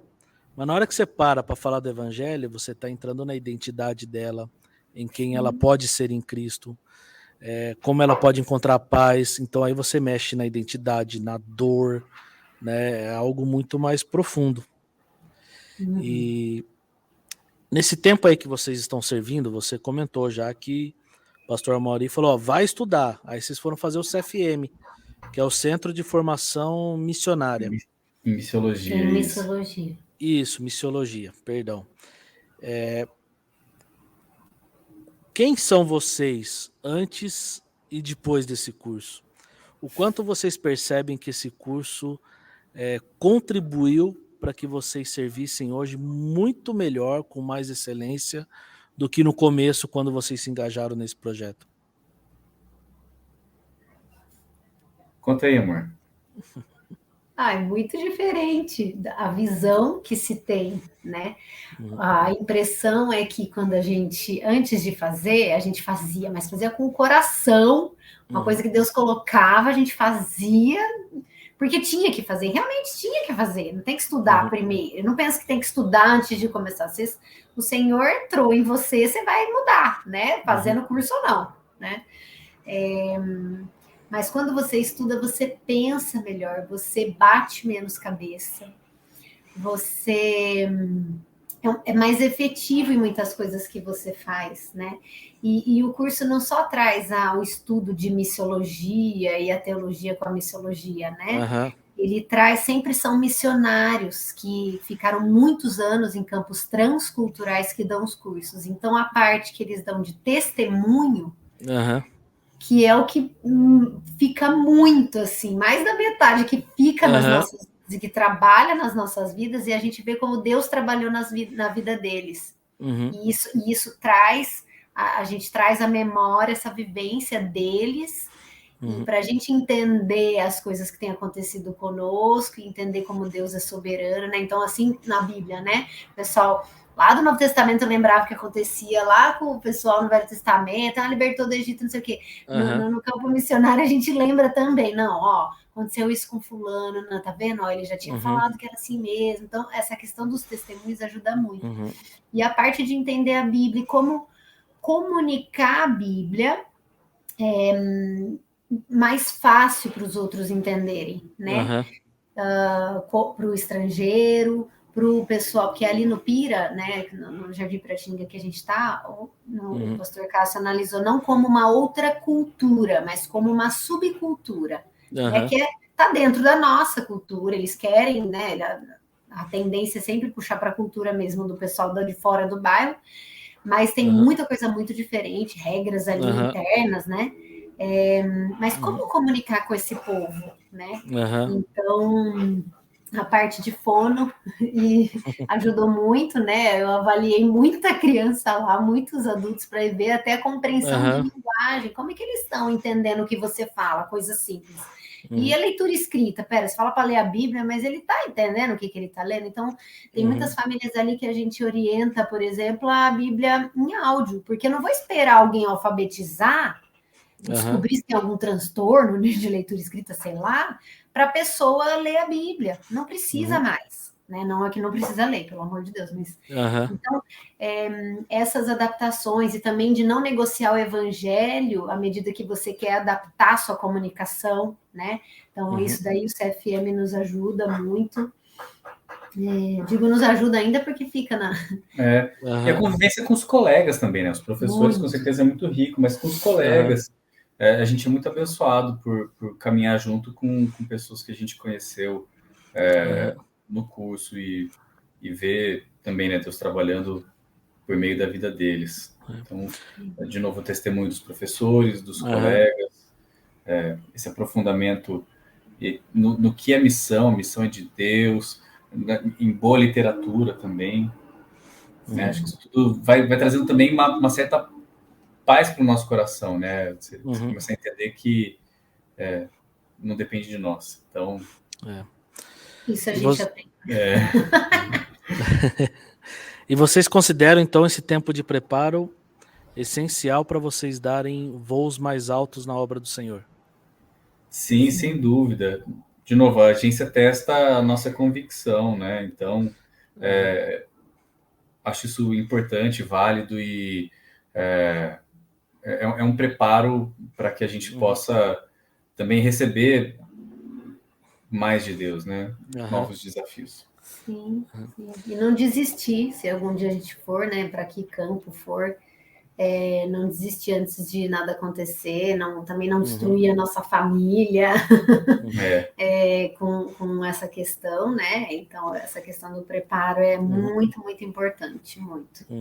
Tem muitas pessoas lá no nosso curso que vêm de algumas agências e não teve preparo e foram com a cara e com a coragem e voltaram assim traumatizados. Não precisa, não que não vai acontecer, né, com as pessoas que se prepararam, mas não precisa, dá para ser mais leve. Dá para ser mais leve.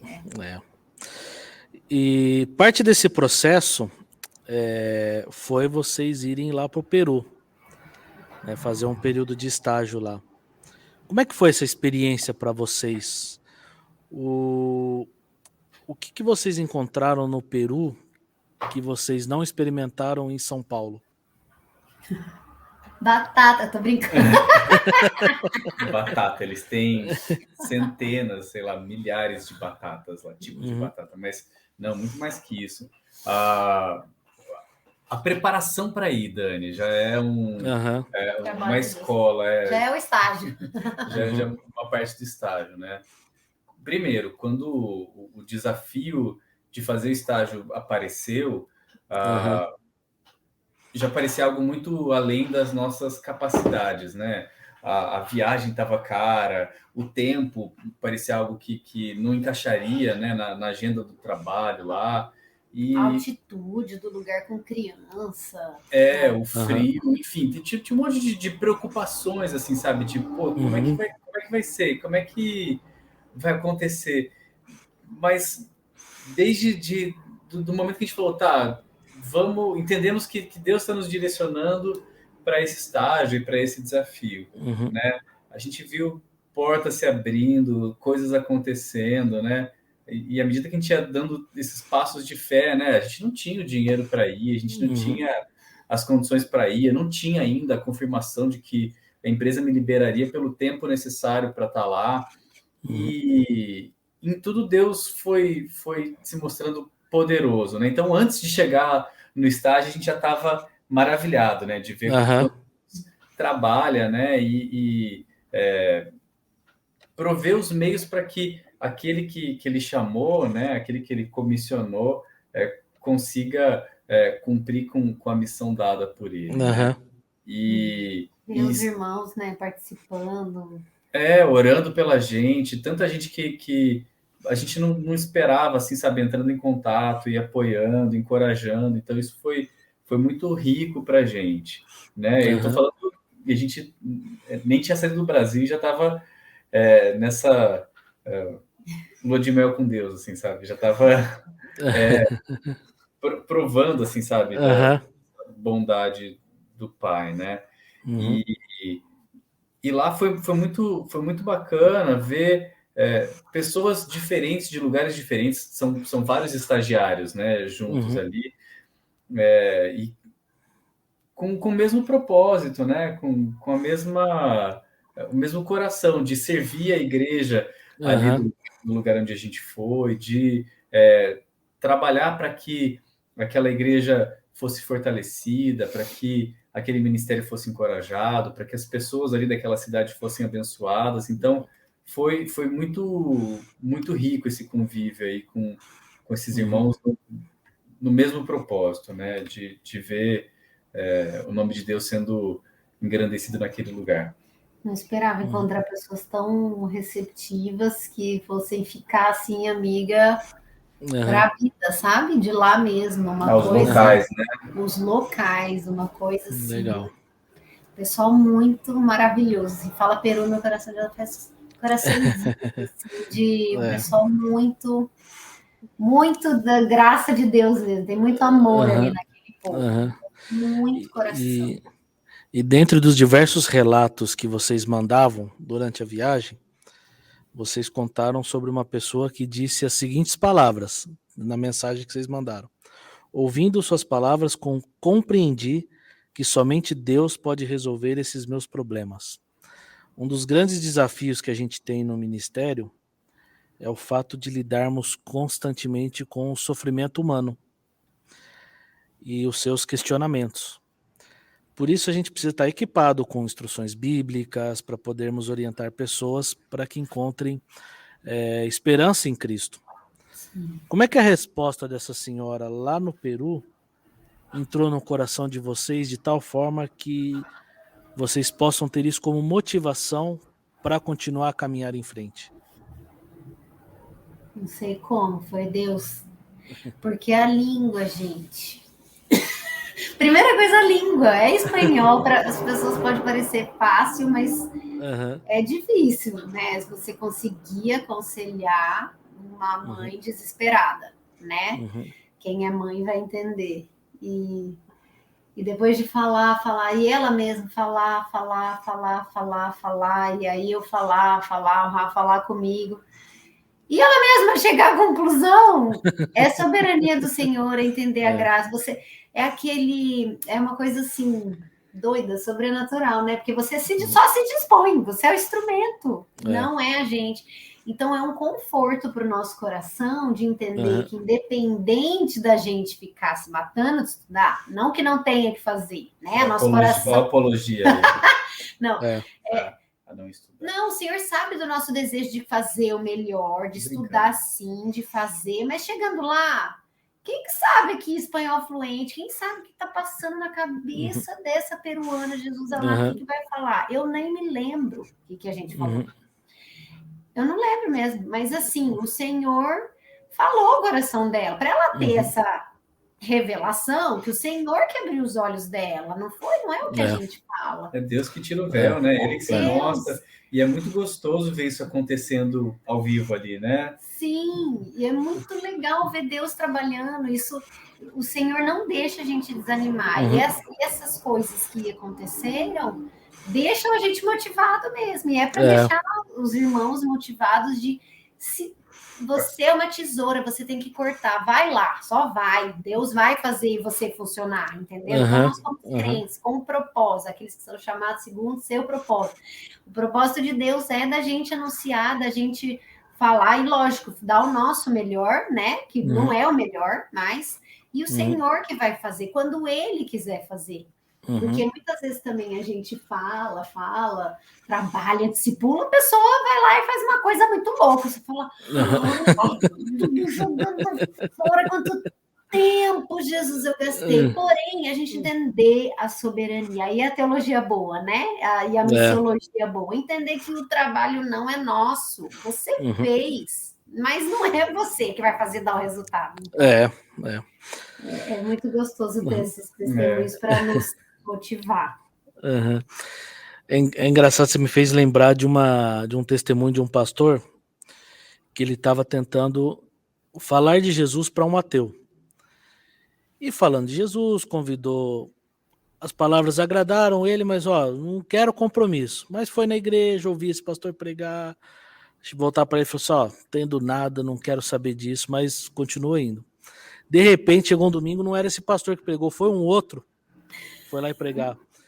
E depois que esse outro pastor pregou, ele chegou no pastor que estava evangelizando ele, falou assim, agora eu entendi o que eu... Mas aí você entende que não é a gente, é Deus que faz, né? Sim, e isso a gente ouve muito, e Deus quebra as nossas pernas disso acontecer. Quantas vezes, gente, teve uma amiga aqui no Brasil, quando ela morava aqui no Brasil, a minha irmã Larissa, evangelizei lá, 15, 17 anos, se mudaram para os Estados Unidos, lá para não sei onde, alguém falou uma vez, a pessoa se converte, batiza, em inglês. Aí eu falei, Marcela, glória a Deus! Mas eu ficava, pô!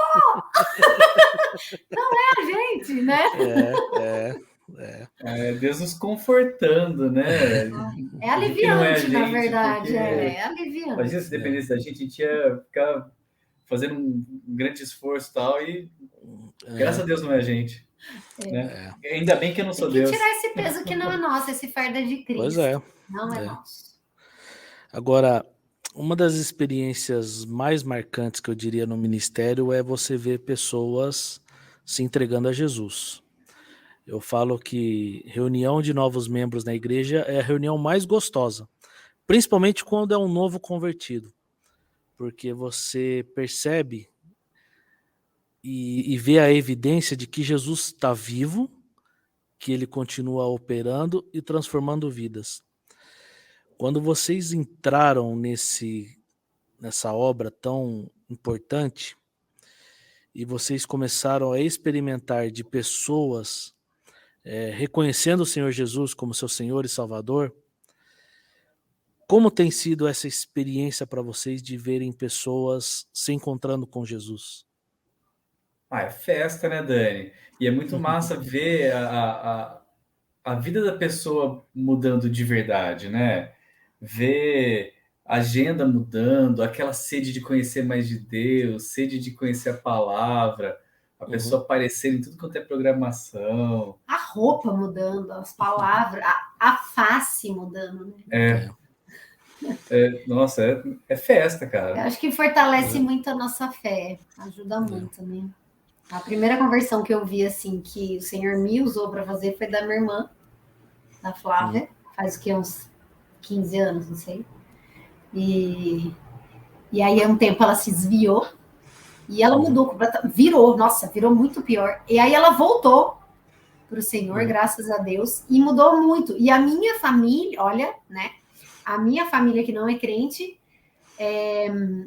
viu e falou: nossa, mas a Flávia voltou, né? Não, fica com esse aí, ó, fica nessa igreja aí, fica nesse. porque viu a diferença. Mas foi muito. Deus usou essa situação para mostrar, né, a glória dele para a família não crente. Então é muito, é gostoso demais. A gente vê a pessoa mudando a face, ela fica mais bonita, né? Um olhar diferente, o coração, ver as pessoas tendo seu coração transformado é a evidência de que Jesus realmente está vivo, trabalhando e é uma coisa maravilhosa. Isso gera também um compromisso gostoso, né, Dani? De caminhar com a pessoa, pois é, de ajudar essa pessoa a ser nutrida com bons nutrientes ali, né, no começo da caminhada cristã, para crescer, para ter força, até para levar isso adiante, né? Então a gente vê essa pessoa que tem desejo de falar do amor de Jesus, às vezes não sabe muito bem como fazê-lo, então a gente caminhando junto, né? E tivemos a oportunidade, nesse pouco tempo que a gente está aqui, né, de caminhar com algumas pessoas e já ver a pessoa se abrindo a sua casa para receber outras pessoas, para anunciar a palavra. Já liderando uma reunião de oração, já. Olha, muito legal. É muito gostoso isso, né? E esse compromisso que a gente sente, né? De caminhar e encaminhar também as pessoas, né? Enfim, fazer discípulo, né? Então, é muito gostoso. Amém. Uma das perguntas que eu tenho feito para as pessoas é a questão do período da pandemia, que de certo desafiou a gente de diversas maneiras, né? Desafiou as igrejas, os ministérios, né? Afetou também muitos trabalhos que eram feitos, muitos ministérios deixaram de existir por causa da pandemia. E como foi essa experiência aí para vocês e como é que a pandemia ensinou vocês acerca do relacionamento com Deus a fim de permanecerem firmes na obra? Cara, acho que um dos principais desafios foi aquela insegurança, aquela incerteza, né? E aí, como é que vai ser a próxima semana, né? Porque por vezes ficava, vai ter lockdown de novo, vai abrir, vai fechar, né? Então, muita coisa foi freada, o tanto quanto possível a gente se manteve aberto e ativo lá no bairro. A gente brinca que para entrar no bairro a gente passa por baixo de um pontilhão ali, né? E parece que é um portal para um outro universo. A gente tinha as notícias daqui, o pessoal todo usando máscara, isolado, tal. Chegava lá, tinha muita gente na rua, ninguém com máscara, o pessoal fumando narguile lá, então passando negócio de boca em boca na roda, assim, falando, meu Deus, pode ser que a pandemia não cruzou a linha do trem aqui, né? Então, tanto quanto possível, a gente continuou o trabalho lá com eles, até que a gente tinha a gente não chama de voluntário lá no trabalho, a gente chama de sacerdote, né? Porque é uma pessoa que entendeu que não é um vai quem quer, a hora que quer, é um trabalho de sacerdócio mesmo. E esses sacerdotes, a gente tinha alguns mais velhos, tal, então para poupá-los ali, né, de algum risco maior, a gente precisou interromper o trabalho presencial. Isso foi uma parte muito dura, porque muitas das pessoas que estavam ali não tinham, sei lá, às vezes o celular com crédito para fazer uma chamada de vídeo. Então a gente teve que dar um jeito de conseguir chegar nesse povo, né? Não tem como fazer missão sem relacionamento com pessoas, né? E essa hora que o relacionamento ficou bastante quebrado, assim, a gente teve algumas dificuldades, mas graças a Deus, acho que a gente não chegou a ficar parado, né? Nos momentos mais difíceis, a gente estava fazendo por videochamada, um trabalho bem individual, assim, no 1 a 1, conversando com as crianças, com as famílias, e foi um tempo duro, mas importante também, né? De alguma forma, estar mais perto das casas, das famílias, né? Foi um tempo também de estreitamento de laço com os responsáveis daquelas crianças, para que a gente tivesse a oportunidade de conversar com eles. E então, apesar dos desafios, foi proveitoso. E a pandemia deixou as pessoas mais frágeis, né? Eu não sei agora o versículo que fala melhor a casa com luto do que a casa em festa, mas é um momento que tá todo mundo mais fragilizado, e a hora que tá frágil, nessa questão que a gente vai vendo o ser humano tão passageiro, né? Tão passível de até quem não crê em Deus nessa hora, ai meu Deus, né? Então é uma hora que a gente tem esse ponto de contato com as pessoas para falar de Jesus, para falar da nossa esperança maior, além de pandemia, além dessa vida, né? Então, o Rafa achou aqui, Eclesiastes 7:2, que fala, é melhor ir a uma casa onde há luto do que uma casa em festa, pois a morte é o destino de todos, os vivos devem levar isso a sério. Então, as pessoas ficaram muito nós mesmo perdemos 4 amigos, então as pessoas ficaram mais sensíveis aí, de alguma forma a gente conseguir ter uma palavra de consolo, né? Então, foi um momento bom. Foi duro, mas foi importante. Duro, mas importante. Vocês até falaram no começo da questão da segurança das pessoas, né?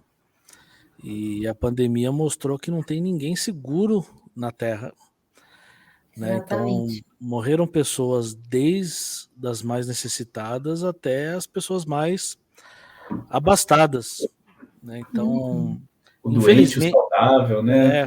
O crente e o não crente, né? Também. Pois é. O sol e a chuva caíram para ambos, né? E infelizmente a pandemia ela deixou muitas sequelas. Então é um desafio aí para a igreja ter que lidar com as pessoas a fim de trazer cura, né? Através da palavra de Deus. De tudo que a gente falou aqui, de uma forma bem rápida, para vocês, qual é o grande desafio de um missionário? Eu acho que é a vida devocional, a vida espiritual, é se cuidar, né? O próprio missionário.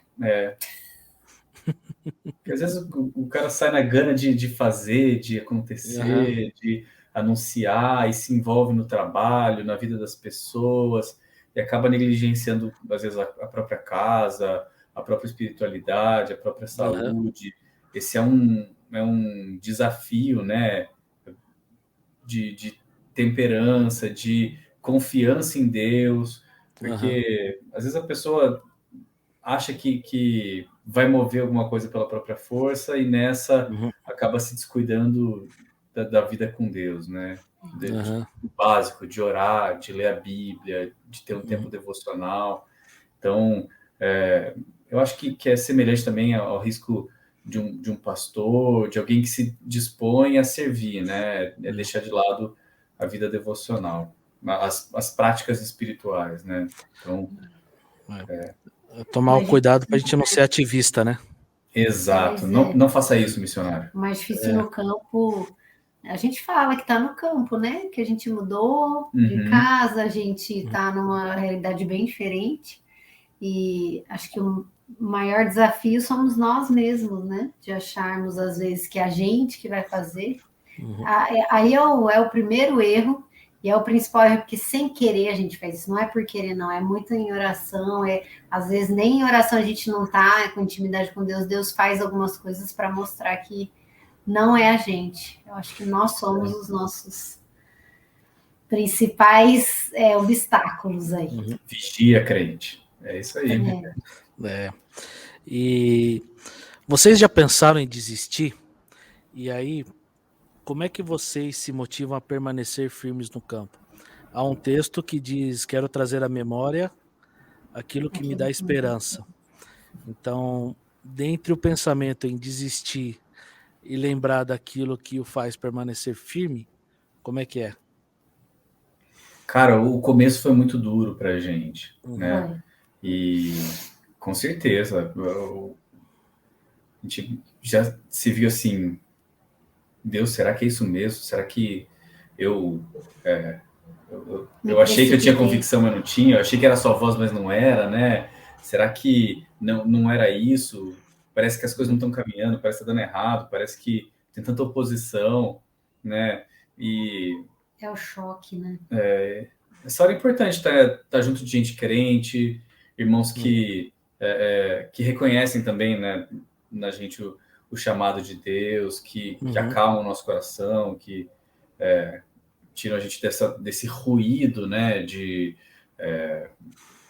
dessas vozes que vêm contra. O suporte da igreja é muito importante. Então é importante ter irmãos que oram pela gente, ter um pastor que acompanha, mas eu acho que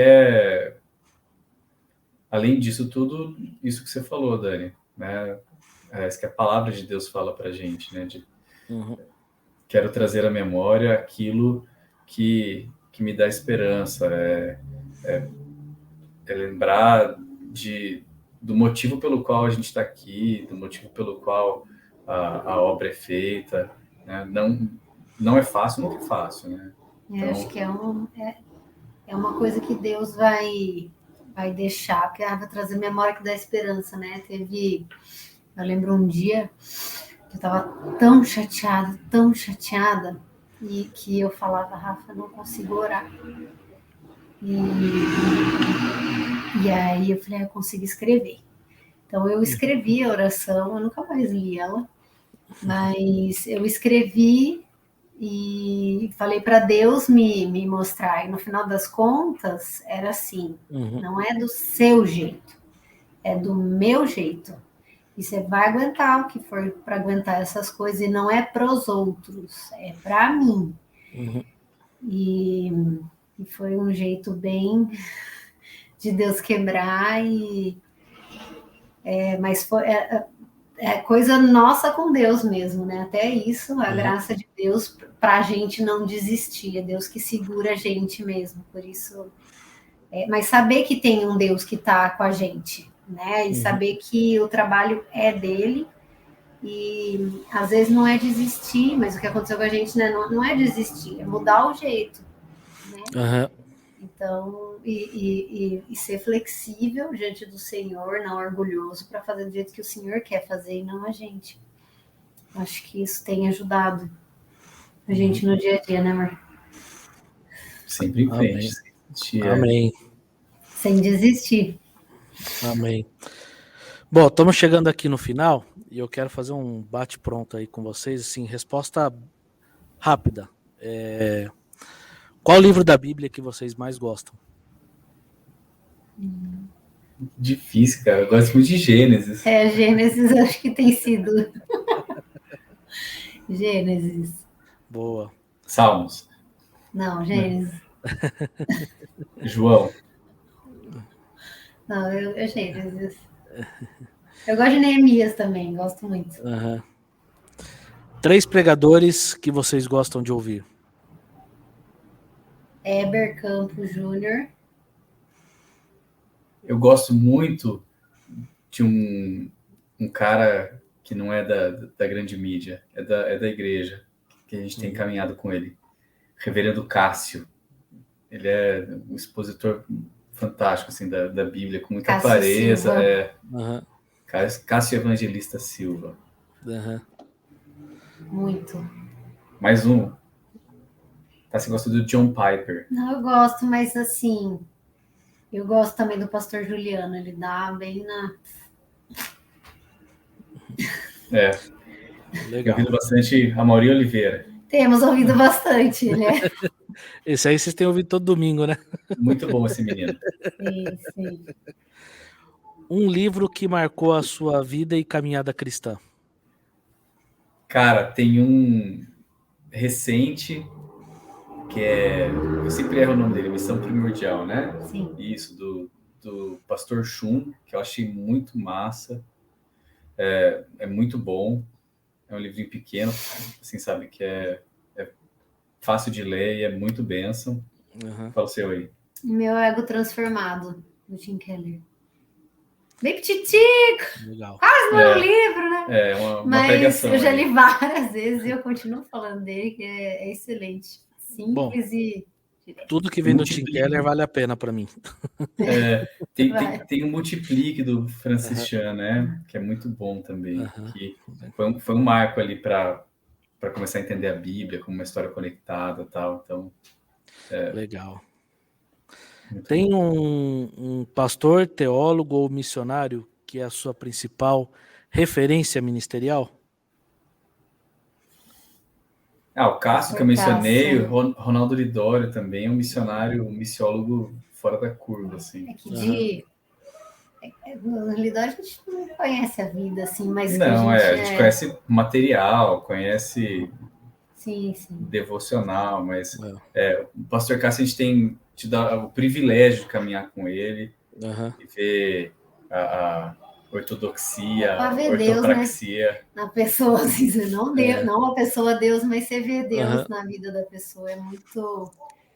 Homem de Deus. É homem de Deus. O que te traz maior prazer no campo missionário?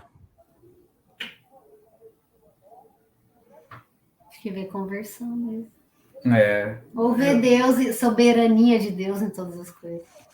Eu vejo uma alegria muito grande em compartilhar a palavra, né? É uma satisfação muito grande em compartilhar de Deus. Legal. O que você diria para aquelas pessoas que se sentem chamadas a trabalhar com missões? Estude sobre missões, procure uma agência, porque às vezes... Ela direciona, ela sabe mais do campo do que você, entendeu? Então, é alguém que vai direcionar. A igreja sabe também, a igreja é essencial, mas a igreja é agência. Não basta ter só uma agência, não basta ter só a igreja. A agência, ela estuda só isso, né?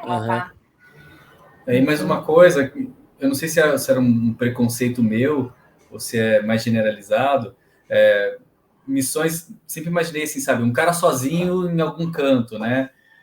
E quando a gente fala de agência, a gente começa a pensar no contexto de equipe, né? No base, plantando uma igreja. Então, não é um trabalho de heróis, assim, né? Um desbravador que vai sozinho, não. É um trabalho de equipe. E o missionário, ele não espera nada para começar, ele já é. Ele já tem o chamado, ele já é missionário. Onde ele vai, né? Ele já faz missão, já faz o propósito, né? O negócio é ir direcionando aí o chamado, se ele tiver um chamado específico para ficar para isso, tem que calcular o tamanho aí da torre, porém tem até um ponto, porque tem coisa que Deus está esperando você botar o pé para ele botar o chão, né? Aquela música que eu gosto. Bota o pé que eu boto o chão. E para a gente fechar com chave de ouro, o que é Cristo para vocês? Cristo é Senhor.